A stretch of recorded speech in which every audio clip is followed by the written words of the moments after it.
Either that's the one owner alarm honking in the distance, or somebody tried to open the door of a locked car. I think it was the locked car. Anyway, 2,665 pounds.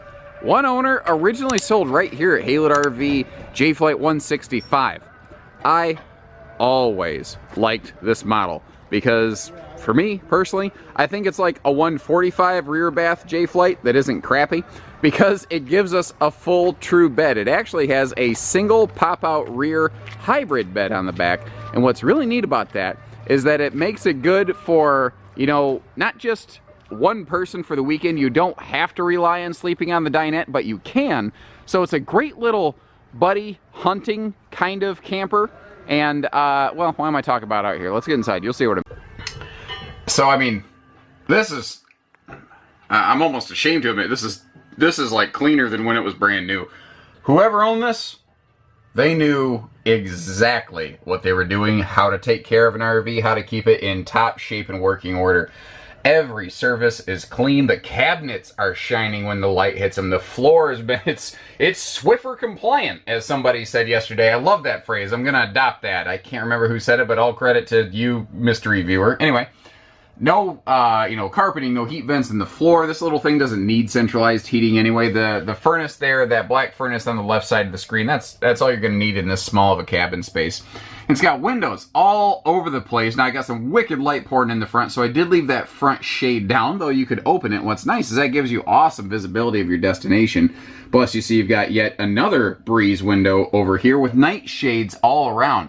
And just a full halo of overhead storage. That is an 8,000 BTU side mount air, which is good for a couple things. One, it's plenty enough to keep this little box cool, but two, it keeps the overhead clearance lower because they didn't have to make the darn thing extra tall or anything like that. Now you could fold that dinette down into a sleeper, but frankly, you could just as easily remove those back cushions right there and use that as like one long adult-sized sleeper bench anyway. Flip it around the other direction right there. Our TV hookups are located right by the door, so that stand with the window, should you choose to add some entertainment, would be where that would take place. But it's got a very basic entertainment set. This is a very basic camper. The idea here is to give you a base camp so you could go out and have a good time. Now, a neat little trick. This camper, you know, if you want to control your sound, you actually use the balance left and right to kind of bounce the audio inside or outside. Little different. What is that?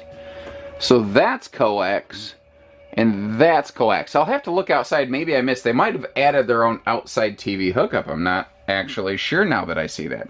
So, at a glance, you know, in terms of the actual box of the RV, it's identical to a 145 RB J-Flight. But the 165 was different in one major way. It had this rear bed. And that's what's really cool about this, because it's only like a 14-foot box. The model number in this one is almost misleading the opposite direction for most of the RV industry. This will be your primary sleeper. Now you can zip those panels down and get some sweet airflow here, and it's kind of private because it is back in that corner, and there's a curtain right there. And whether you're, you know, hopping in and out, going down the road, or hop up at night to use the bathroom, you've got quick and easy access right there. And it is a what's called dry bath, where you have a separate toilet and shower, not a toilet shower combo.